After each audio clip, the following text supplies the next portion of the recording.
ये हैं हमारे गुरु, हमारे बाबूजी सदगुरु भगवान श्री श्री श्रीकांत यादव जी। इन्होंने जो भी मैं आपको पढ़ा रहा हूं, जो भी, ये सब इनकी देन है। ये हमारे धर्मेंद्र भाई हैं जो बाबूजी की निरंतर सेवा में रत रहते हैं, इलाहाबाद में रहते हैं, जो मैं बैठा हुआ हूं। इन्होंने यथार्थ गीता की एक एक लाइन, वो जो पिछली बार मैंने आपको बताया ना, इष्ट का सुमिरन, वो बहुत बड़ा फॉर्मूला, 1 लाख करोड़ का फॉर्मूला। तो ये हमें कैसे सुनाते थे उस फॉर्मूले को? कहते थे देखो यार, 2-3 तरीके हैं भगवान को पाने के। एक तरीका है सेवा करना,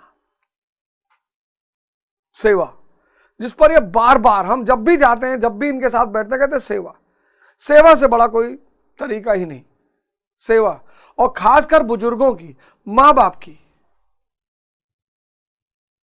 बाबूजी का सबसे बड़ा बल है सेवा पे, सेवा।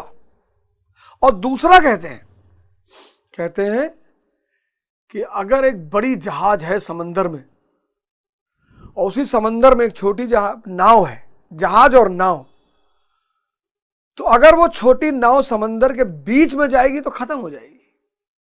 हो सकता है तट से थोड़ी दूरी पे जाके ही खत्म हो जाए, लेकिन अगर उस नाव को उस पार जाना है तो उस नाव को उस बड़ी जहाज में बांध दिया जाए। भगवान ही गुरु के रूप में खड़ा है, 2 अलग अलग लोग नहीं है।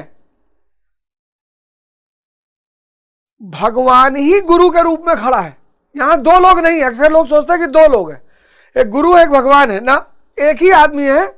वो भगवान के रूप में गुरु खड़ा है या गुरु के रूप में भगवान खड़ा है। तो कबीर कहते हैं कि मैं गुरु भाव को सबसे पहले नमन कर रहा हूं। हो तो आप भगवान, लेकिन मैं गुरु भाव को सबसे पहले नमन कर रहा हूं, क्योंकि उसी इष्ट चिंतन, उसी गुरु के चिंतन की वजह से मैं विषय चिंतन से बाहर निकल पाया।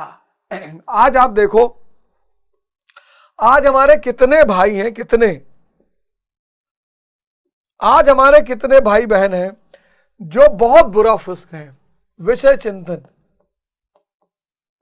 आज इस विषय चिंतन ने लोगों की जान ले रखी, विषय चिंतन। अब 1960 में विषय चिंतन की संभावना ही नहीं थी। 1960 में क्यों नहीं थी? बाजार में कुछ था ही नहीं, किसका चिंतन करोगे? जब बाजार में कुछ है ही नहीं तो चिंतन किसका करोगे?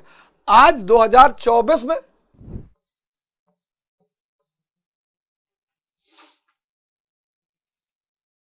बाजार का विकराल रूप, क्या स्त्री, क्या पुरुष,